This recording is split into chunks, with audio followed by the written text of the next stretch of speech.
Hi everyone, my name is Zuhaib. In this tutorial, I am going to show you how to add or remove frame features which include masks, strokes and backgrounds to a grid and how all its controls work. These frame features can be added directly when you create a grid using this checkbox inside Grid Settings dialog, or you can add them later from the Frame Features dialog on the main UI. Once the frame features are added, we can then further control its properties using the frame features preset on the controller layer. If you directly click on this frame features button, then it will add or remove frame features based on the selection that is saved inside the frame features dialog. So to show how it works, I have the simple grid and I am going to add stroke frame feature to use as a reference for frames boundaries. To add stroke frame features, select any grid layer, open the frame features dialog and enable the one which are required. Then click on this add update button to add new or update existing frame features based on our selection. Now the strokes are added, I decrease their thickness to make them thin. Think of these strokes as boundaries of the frames. The images are fitting within their frames. But if we try some other fitting options,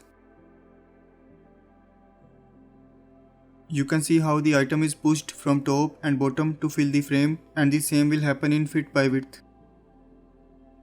At this point, I hope you have already watched the tutorial about creating grids, but in case you missed, then I would recommend checking that first on the product page for a better understanding of the grid and how its frames work.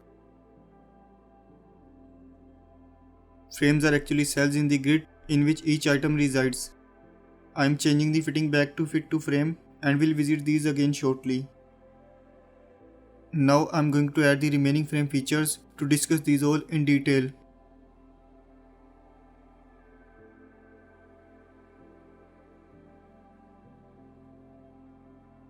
You can see all frame feature layers have been added and these all are locked by default. And shy switches are enabled, so you can easily shy these and keep your layers panel clean while working, because you don't need to change anything from these layers and all controllers are available on the controller layer.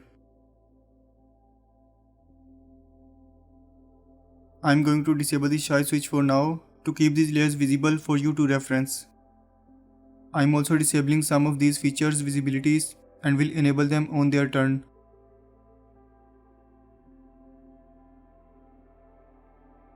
Let's check the frame features dialog again, and here you will find these 4 frame features that we can add to a grid.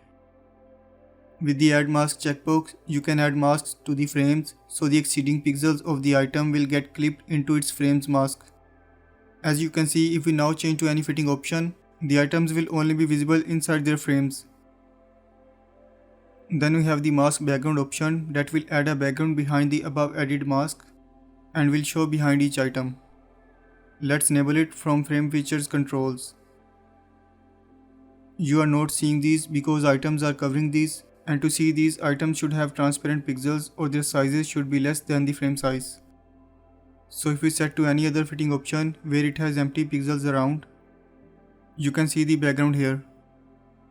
You can only add mask background if add mask is enabled. Then we have add stroke, which will add a stroke around each frame. And you can see if we enable these, as we have already added these. The last option is add background, which will add an additional background in case you need, and it will be based on the above mask background. This means the above background is for the frame or mask, and we cannot expand or shrink that separate from the frame, and it will always stick to its frame. To show that, let's enable it. I'm going to add some margins to create some space, but before, let's adjust the frame size. I'm going to use the same value for both frame sizes to make these squares.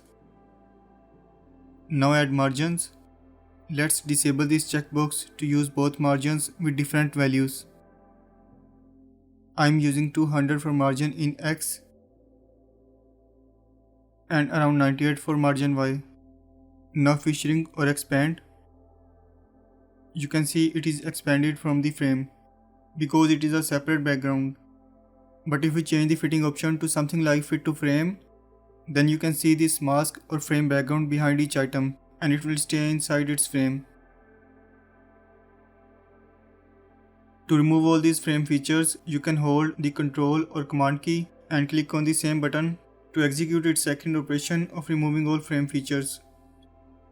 You can also disable all frame features and click on Add Update button to remove those all. Let's check the frame features controls. These controls will get updated automatically based on the selected frame features. Although you can enable or disable any frame feature from here using its checkbox. But in case you don't need to use any in your grid, then it is better to remove or avoid adding in the first place so their expressions won't be calculated. The first one is Fit to Frame, which will fit all the frame features around the grid frames. That means all features like masks, strokes and backgrounds will be set around the grid frames and not on the items.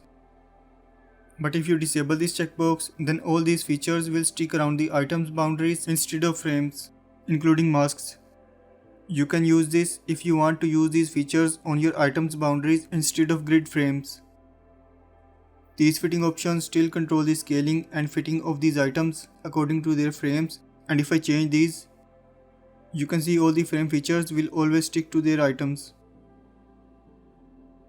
Now the masks are also not cropping the exceeding pixels of these items because they will resize with the items, but just can be used to round their corners. If I add some roundness,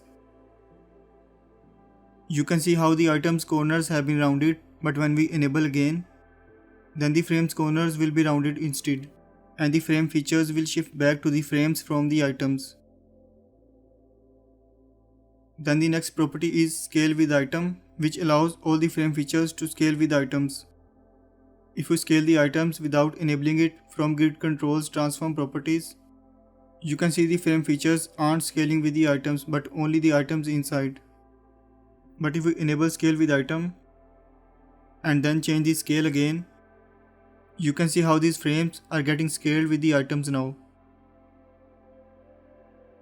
But it will respect the item scaling being affected by these fitting options, which means if we change any fitting option, the frame features won't scale now. These will only scale with these scale sliders. The next property is Shrink Expand Frame, and it is a global property that controls shrinking and expansion for all the frame features as we already discussed before. The negative will shrink and the positive will expand. We can still shrink or expand these features individually from their property groups. As you can see, we can shrink or expand the stroke from here individually.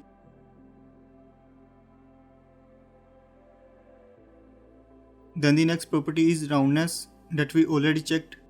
It will round the corners for all the frame features, and it is also a global frame property.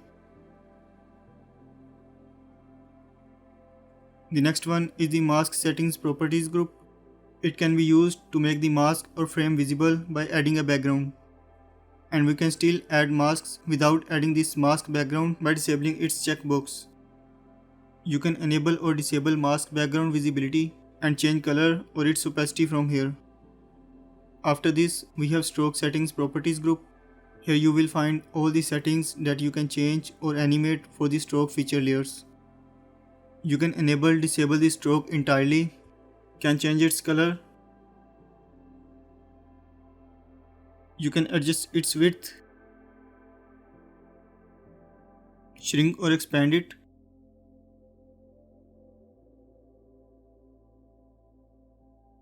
we can change its opacity from here. Then we have Dashes settings, where we can control the settings for stroke dashes for all the stroke layers. With length, you can change the length of dashes and add gaps from here. To view the dashes, you need to change both of these properties. Then we have Offset Dash property, by using which we can animate the stroke dashes easily. Let's add some keyframes to see. I'm adding one with the value of 0 and a second with the value of -360, that is one full rotation. If you play, you can see how these are animating. The last properties group is background settings, which is for the additional background that we have added using add background checkbox in the frame features dialog. It has similar properties to enable or disable its visibility completely, or change its color from here, and then can shrink or expand from here and change its opacity. So this way we have discussed all the frame features, controls and their settings. We ended up with this beautiful grid of images that is otherwise hard to achieve in After Effects. We can also animate these easily using delay and transform properties inside the grid controls preset. Let's add keyframes to scale, rotation and opacity. I think there we will need to add more later, so move this back in some frames. Set delay by to distance. Set delay center point to somewhere on the top left edge of the composition. And set delay in frames to 5. Now let's set values on these keyframes. The first value for scale keyframes will remain at 100. Then add the second almost after 25 frames and increase its value a bit. Go 10 frames further and set value to 0 to make this disappear. Now set keyframes for rotation. Keep first at 0 degrees, then add a second under the second keyframe of scale. Set its value to something in negative. I set it to negative 45 degrees. Then for the third keyframe, set value to 360 in positive direction, which is one complete rotation. You can see how the delay is affecting these. Now we need to set keyframes for opacity to make the grid disappear. Move this first one further as we don't need any at start. Then add second and set its value to 0. Add some easing to these all.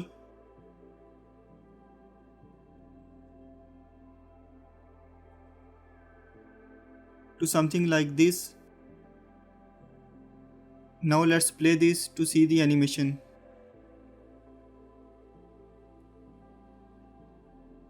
We can also animate the position. Let's add 2 keyframes while the grid disappears. Keep original value for the first one. And for second keyframe, set its value to something negative, like negative 100 for both. So they go diagonally to the top left of the screen.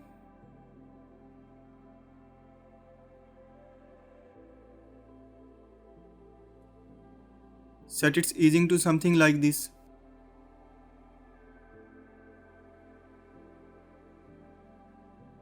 Let's play it now. I think it is starting a bit earlier. Let's move the first keyframe some frames further in time. Let's check again. You can see how easily we animated the whole grid with all the frame features.